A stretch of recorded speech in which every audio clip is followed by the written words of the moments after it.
देवियों एवं सज्जनों, जगदीश सोशल मीडिया नेटवर्क में आप सभी का दिल से स्वागतम, सुस्वागतम, सुप्रभात।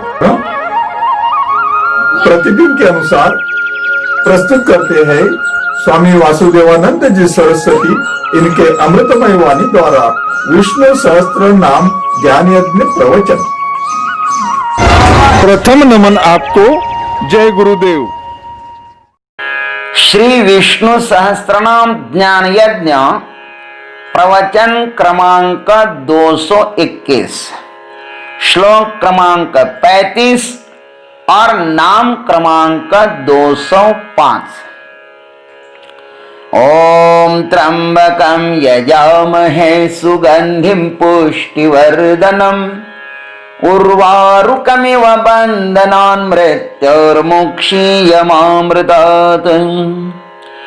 समस्त जन कल्याण निरतं करुणामयं नमामि चिन्मयं देवं सद्गुरुं ब्रह्मविद्वरं शान्ताकारं भुजगशयनं पद्मनाभं सुरेशं विश्वाधारं गगनसदृशं मेघवर्णं शुभांगं लक्ष्मीकान्तं कमलनयनं योगिभिर्ध्यानगम्यं वन्दे विष्णुं भवभयहरं सर्वलोकैकनाथम्। अमृत्युः सर्वदृक्सिंहः संधाता संधिमान् स्थिरः अजो दुर्मर्षणः शास्ता विश्रुतात्मा सुरारिः। ओम दुर्मर्षणाय नमः। ओम तत्सत्। भगवान भक्तों के हृदय कमल पर निवास करते हैं तो वे अत्यंत कोमल भी है और दुष्टों का विनाश करते हैं तो वे अत्यंत कठोर भी है। अब यह दुर्मर्शन नाम से भीष्म पितामह जी युधिष्ठिर जी को बता रहे हैं। दुर्मर्शन का अर्थ है किसी से भी सहन नहीं किए जा सकने वाले। भाष्यकार लिखते हैं मर्षितुम सोढ़ुम दानवादिभिः न शक्यते इति दुर्मर्शनः। दानवादिकों से मर्शन अर्थात सहन नहीं किए जा सकते, इसलिए भगवान दुर्मर्शन है। भगवान ऐसा कहते ही जो सबका उद्गम स्थान है उसका स्मरण हो आता है। देव, दानव और दैत्य ये सब उस परमात्मा से ही प्रकट हुए हैं।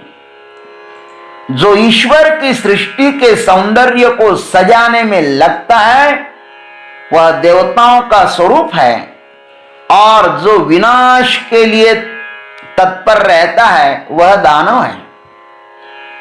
सत्वगुण परमात्मा का साक्षात्कार कराते हैं और दुर्गुण परमात्मा को छिपाते हैं। परमात्मा की तरफ आकर्षण न होना यह दुराचार का ही परिणाम है। इस नश्वर क्षणभंगुर अनित्य संसार को देखकर कोई भी बुद्धिमान व्यक्ति उसमें आसक्त नहीं होगा। जो मृत्यु की सेज पर सोया हुआ है, क्या वह विवाह करने का सपना देख सकता है? इस संसार में रमन करने जैसा कुछ भी तो नहीं है, क्योंकि जिसका हर क्षण मौत पीछा कर रही हो वह भला सुख से कैसे रह सकता है? क्या कसाई के आंगन में बंधे हुए बकरे का मौत के सिवा अन्य कुछ भविष्य हो सकता है? मौत यह अटल सत्य होते हुए भी दुराचारी मनुष्य परमात्मा की तरफ नहीं झुक सकता। अरे यही तो उसका महान दुर्भाग्य है।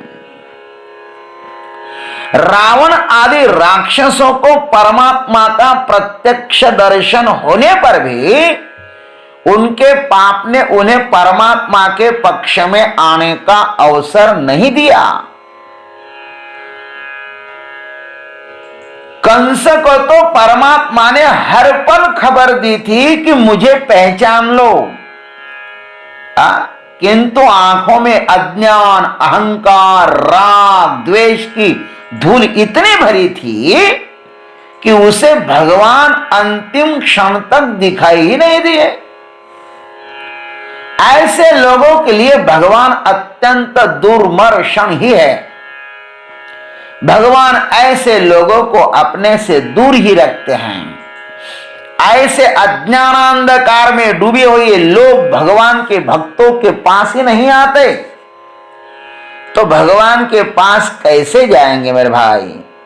भक्तों के पास ही नहीं आ सकते तो भगवान के पास कैसे जाएंगे? अतः भगवान के पास जाना होना तो भगवान जैसा आचरण होना चाहिए। देवम भूत्वा देवम यजेत। दुर्मर्शन यह नाम बहुत ही सुंदर है परमात्मा का। भगवान को वही सहन कर सकता है जो भगवान का ही हो जाता है। हम संसार में भी देखते हैं कि दूसरों की कीर्ति, दूसरों की संपत्ति, मान सम्मान, पद, प्रतिष्ठा, ये सब कुछ सहन करने के लिए बहुत बड़ा हृदय चाहिए।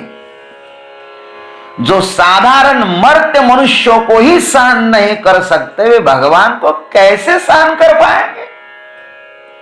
शिशुपाल ने मेरे भगवान को कितनी गालियां दी थी, अंत में मर गया तो भी भगवान ने उसके ऊपर कृपा की, उसकी ज्योत अपने में समा ली। अरे भाई, भगवान हम सबको अनादि अनंत काल से सहन करते हुए आए हैं और सहन कर भी रहे हैं कि परंतु मनुष्य मात्र एक ऐसा प्राणी है कि वह अपने क्षुद्र अहंकार के कारण परमात्मा की सत्ता को स्वीकार नहीं करता और वह इस देव दुर्लभ अवसर को चूक जाता है। पुनः इस गंतव्यहीन अंधकारमयी भवाटवी में जन्म मरण रूपी चक्कर लगाना शुरू कर देता है। मेरे भाई, यही भगवान की मोहिनी माया है, ऐसा समझ लो। भगवान ने दिए हुए अवसर का जो उपयोग नहीं करता, जो सदुपयोग नहीं करता, ऐसे जीवों को प्रकृति माने माया कभी भी क्षमा नहीं करती। इसलिए जो भी इस दुर्मर्शन परमात्मा को प्राप्त करना चाहता है, इस संसार से मुक्ति चाहता है, उसे परम सत्ता को स्वीकार करते हुए उसका भजन करना चाहिए। यही इसका भावार्थ है। जय गुरुदेव, जय जगदीश्वर, जय जय महाकाल। देवियों एवं सज्जनों, अभी आप सुन रहे थे स्वामी वासुदेवानंद जी सरस्वती इनके अमृतमय वाणी द्वारा विष्णु सहस्त्र नाम ज्ञान यज्ञ प्रवचन का अगला भाग लेकर कल सुबह फिर उपस्थित होंगे। हरिओम।